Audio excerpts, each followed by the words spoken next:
What if anxiety isn't brokenness? What if it's not the enemy you've been taught to silence, but a signal your body is desperately trying to send?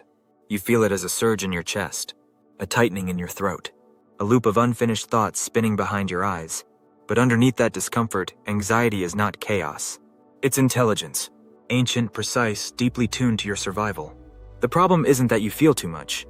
The problem is, no one ever taught you how to listen. Anxiety is not a malfunction. It's an evolutionary messenger, a highly sensitive feedback system designed to keep you safe in a world that's constantly changing. And if you stop trying to silence it, you might discover you can reprogram it. This is where biohacking begins, not with control, but with curiosity. Let's start where most of us get stuck, the stress loop. When anxiety spikes, your brain floods with cortisol. Your systems go into overdrive.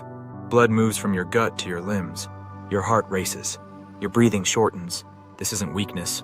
It's an automated emergency response, the same one that helped your ancestors survive predators in the wild. But today's stressors aren't lions.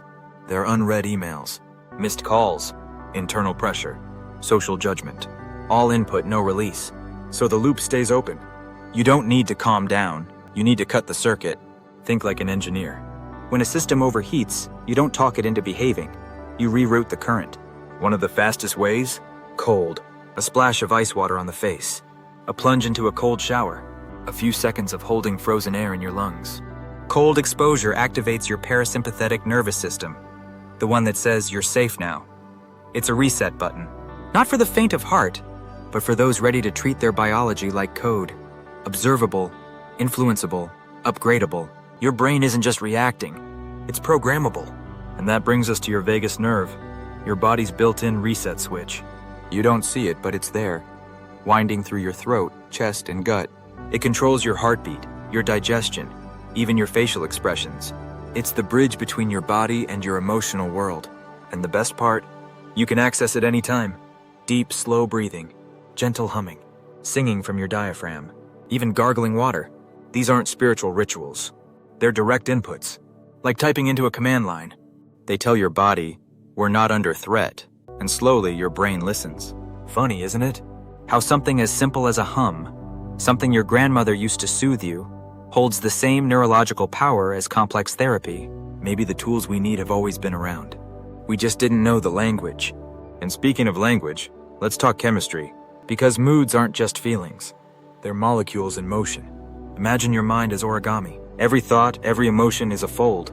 And what you feed your brain, amino acids, caffeine, micronutrients, gives you the paper to work with. This isn't about popping supplements to boost something vague. This is about timing. A small dose of L-theanine paired with caffeine can smooth the edges of your focus, turning jittery stress into alert calm. Tryptophan, the precursor to serotonin, can help you prepare for sleep, or gently ease spirals of rumination if used early in the evening. Tyrosine, used wisely, supports motivation when your willpower feels depleted. It's not magic. It's chemistry with intention. You're not numbing your emotions. You're sculpting them. But beyond chemistry, there's memory. Most people think of anxiety as fear of the future. But here's the twist. Your brain doesn't really fear the future. It misremembers it. Every anxious reaction is your brain predicting pain based on patterns. It's like a badly edited movie trailer, cut from your worst case scenes and looped until they feel real. So what if you could edit that trailer? There's a technique called prospective visualization. Imagining a future where you're already calm, already grounded, already safe. You don't hope for it. You rehearse it, like an actor stepping into a role. Over time, your brain begins to file these calm future states as familiar, not as fantasies, but as memories. This rewires your baseline, not all at once, but slowly, deeply, quietly. You can teach your brain a different future. Of course, sometimes anxiety isn't from memory or molecules. It's from drift. You've lost your internal compass. You feel restless, aimless, unanchored. That's dopamine, the neurotransmitter of motivation, gone out of sync. Here's the truth.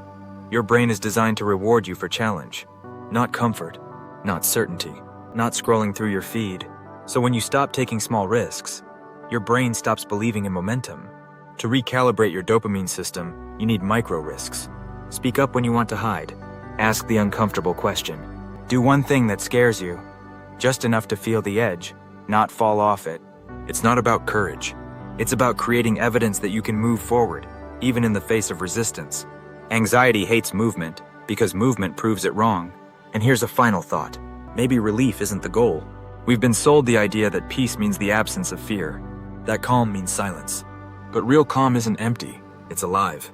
It holds weight. It has direction. What if anxiety isn't something to relieve, but something to retrain?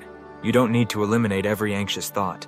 You need to learn which ones to listen to, which ones to challenge, which ones to thank, and then release. This is adaptive anxiety.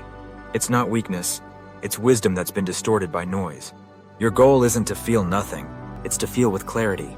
Your brain isn't broken, it's just sensitive, like an antenna picking up too many frequencies at once. But when you tune it, when you breathe, when you risk, when you fold the chemistry into calm, when you train the future you want to remember, you don't just survive anxiety, you co-create with it. And that's not a malfunction. That's evolution.